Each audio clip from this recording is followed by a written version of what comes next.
Nicole and Karen have been best friends for ages. They tell each other everything and always defend and stick up for each other. If someone is unkind to Nicole, Karen will say something about it. If someone sticks his tongue out at Karen, Nicole will put her arm around her friend. They sit together in class, and that is a small miracle, because the teacher has told the girls about 100 times that they shouldn't chat so much, because otherwise he will move them apart. The thickest of friends. Nicole is good at maths. Karen is good at drawing. During a maths test, when Karen couldn't solve the question, she nudged Nicole with her knee, and Nicole carefully showed her the answer. That was not easy. The teacher was quick to observe pupils cheating, and then he would look so severe. Once, when they were instructed to draw a picture of something they had experienced on holiday, Karen helped Nicole. The teacher said their drawings were very good, but very much alike. Then he gave the girls a big wink. Next weekend, Nicole would go to sleep over at Karen's. They talked about it all week. My father makes very tasty pancakes, and we have all kinds of things to put on them. Nicole was looking forward to the party. It's quite exciting to sleep somewhere else, in another house. Karen suggested they go to the farmer. The lambs had just been born. Nicole also wanted to play with Karen's hamster. She herself had an aquarium with guppies, but you couldn't really stroke a fish. Karen suddenly had another inspiration. And in the evening, after dinner, we can go upstairs, put on our pyjamas, and we can have a pyjama party. A pyjama party? Asked Nicole. What is that? Karen explained. You put on your pyjamas and we lock ourselves in the bedroom. We take biscuits and lemonade. Mum and Dad are not allowed to enter the room. And then we play for the whole evening and the whole night, and we don't sleep. Nicole looked at her friend incredulously. We don't sleep? No, we stay up all night. Nicole wasn't sure she could. Of course you can, Karen exclaimed. But won't we be terribly tired the day after? Ah, it's the weekend. It doesn't matter if we'll be a little tired. Nicole was now excited. A pyjama party. She had never done that. It was going to be a very exciting evening. Listen carefully. On Friday after school, Karen's mother picked the girls up. At home, they had a cup of tea with apple pie. Come, let's go see the lambs, said Karen when they had finished.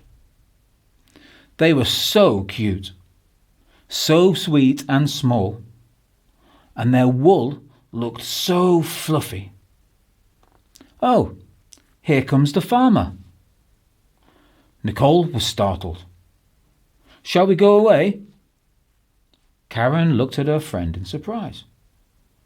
Oh, no, he is awfully nice. The man approached the girls. Karen shook hands with the farmer. He said, Who did you bring, Karen? This is my best friend Nicole.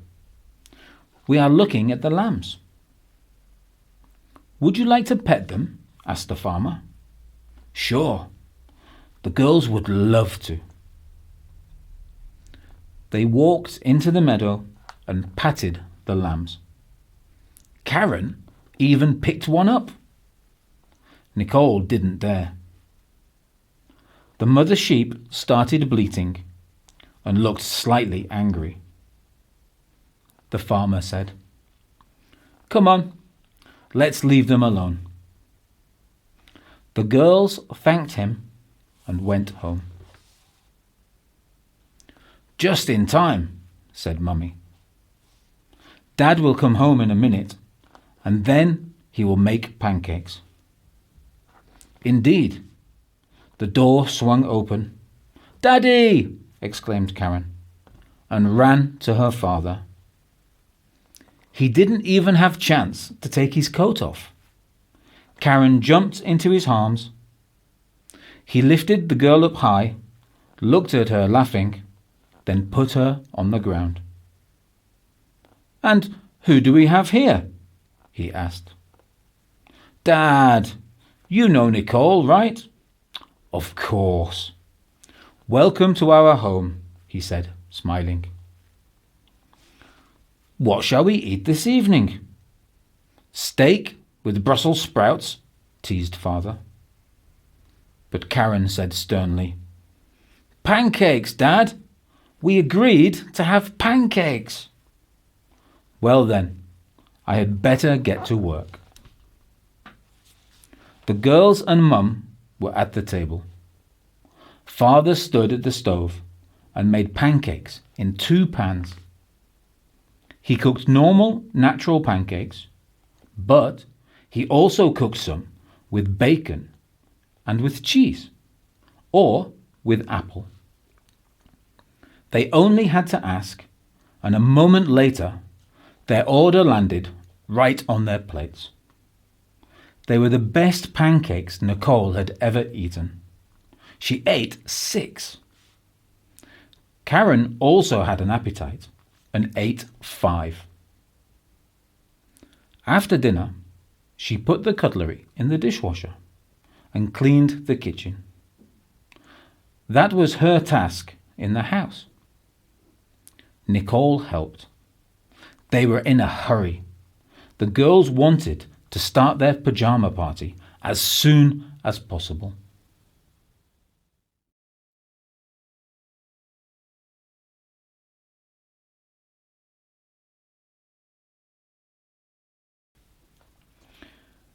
Karen handed Nicole a bottle of lemonade and grabbed the biscuit barrel herself. Dad, Mum, we are going upstairs for our pyjama party. Good night. Father and Mother wished the girls good night. See you in the morning. Karen had white pyjamas with red hearts. Nicole put on her yellow pyjamas. The girls sat down on the bed. It was next to the window. From the window, you could look out over the street. It was a quiet street, with cars parked on both sides. Nicole and Karen didn't fancy any biscuits after so many pancakes. The girls looked at the hamster in the cage. It was a cute brown animal with black beady eyes. He could climb very well, and now he was even dangling off the cage by 1 foot. Would you like to hold him? Karen took the creature out of the cage and gave it to Nicole. Nicole stroked the hamster. So soft, and his heart beat so fast. The hamster made squeaking noises. Karen said, He likes you. Nicole thought she would also like to have a hamster. Her guppies were actually really boring. Come on, we are going to do something else, Karen said, and picked up 2 stuffed animals a bear and a dog. The friends were playing that the bear and the dog were in love, but that they had lost each other. The bear made the long journey across the sea. The blue sheet was the sea, looking for the dog. And the little dog climbed mountains. The desk was the mountains, and gazed out into the world in search of the bear.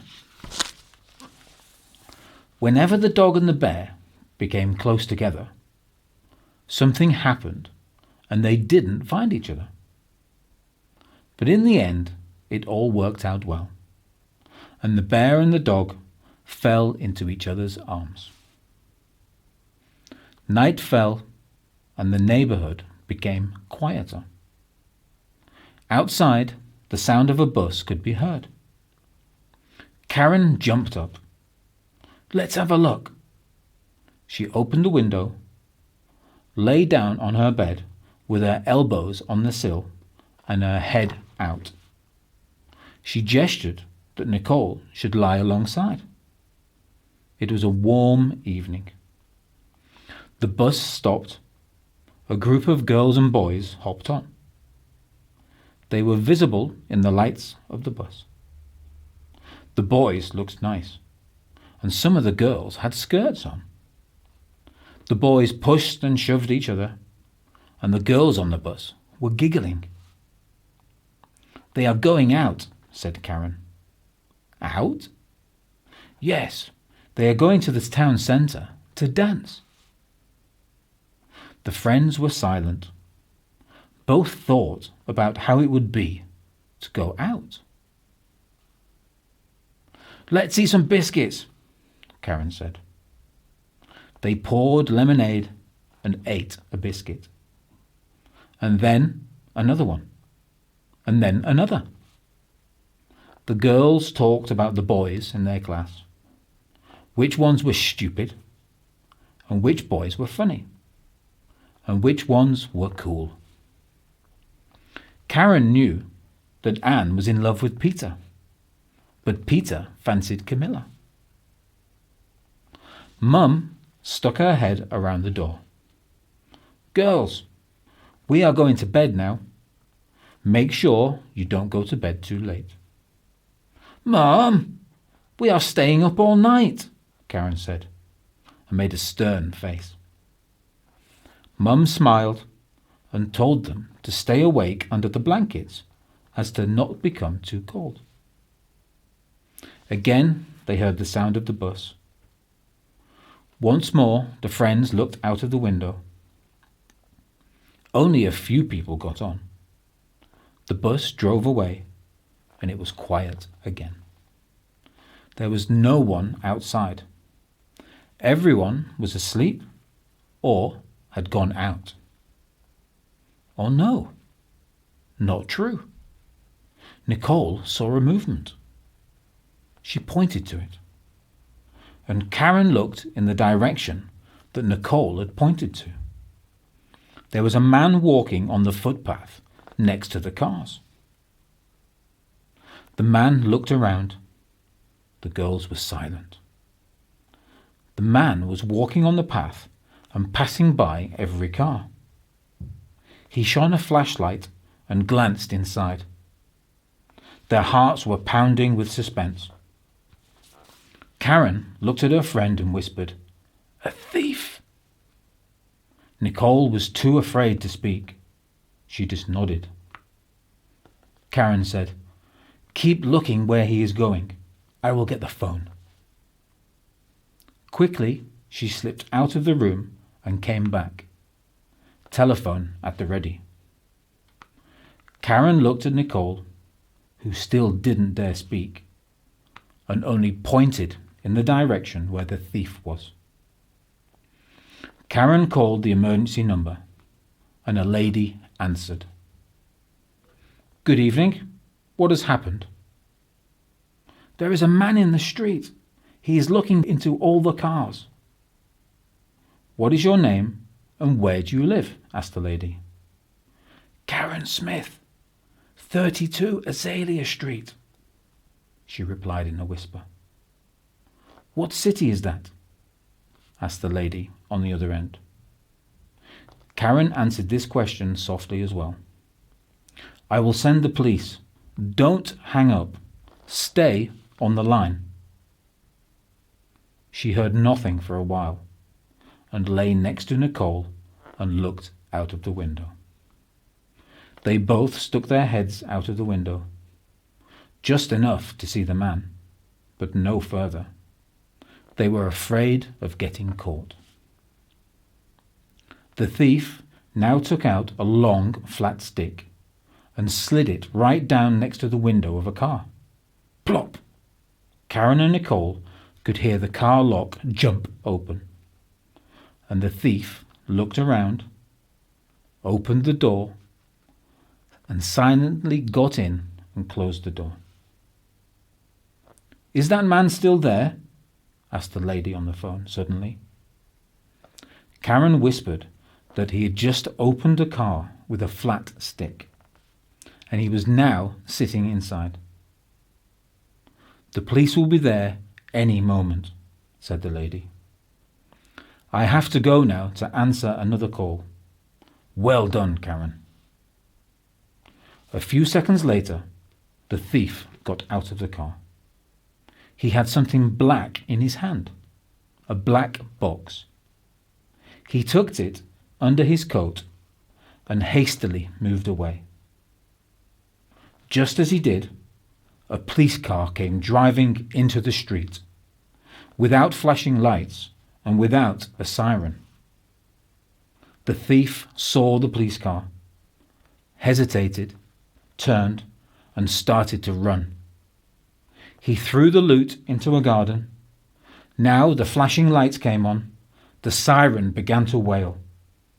The police car shot through the street, caught up with the man, drove onto the footpath and stopped with its bumper against a fence just in front of him. The police officers jumped out of the car. They shouted, "Police, freeze! You are under arrest!" Nicole and Karen's hearts pounded so hard they felt them in their throats. "Hands on the roof of the car!" shouted one officer. The other went looking in the garden where the black thing had been thrown. The other police officer searched the thief's clothes. He took the long flat stick out of his jacket. "All right, now hands behind your back." Faces appeared here and there between the curtains of the houses. The thief was handcuffed and put in the car. The police car drove off. Suddenly, it was peaceful and quiet again. The bedroom door opened and Dad came in. He rubbed his eyes and yawned. "Ugh, what's going on? Why aren't you sleeping yet?" The friends excitedly told the whole story. Father was completely awake by now. He listened with his eyes wide open. "Very good work, you two. Very resolute. But now it is time to go to sleep." The end of the pyjama party. Karen and Nicole were suddenly very tired and no longer objected. They pulled the covers over themselves and fell deeply asleep. The next morning, a surprise awaited them. They were all having breakfast, the girls still in their pajamas. Of course, they spoke about nothing else apart from what had happened the previous night. The doorbell rang. Mother answered the door and then came back into the kitchen. "Girls, visitors for you." They looked at each other in surprise. Who could that be? Two police officers stepped into the kitchen. They were the officers from the night before. They greeted the family and shook Karen and Nicole's hands. "You've done a marvellous job. Very well done. We've been looking for this thug for weeks. He has many more car break-ins to answer for." The officers held something behind their backs. Radiant, the girls waited. Here, these are for you. The men took a large bouquet of flowers and a box of chocolates from behind their backs. There is also a note from the chief of police, with a heartfelt thanks from the entire police station. Karen and Nicole felt very proud and gratefully accepted the presents. They looked at each other smiling, and Karen said, "Nicole, next week we'll have a pyjama party at your house." And all 6 of them laughed very much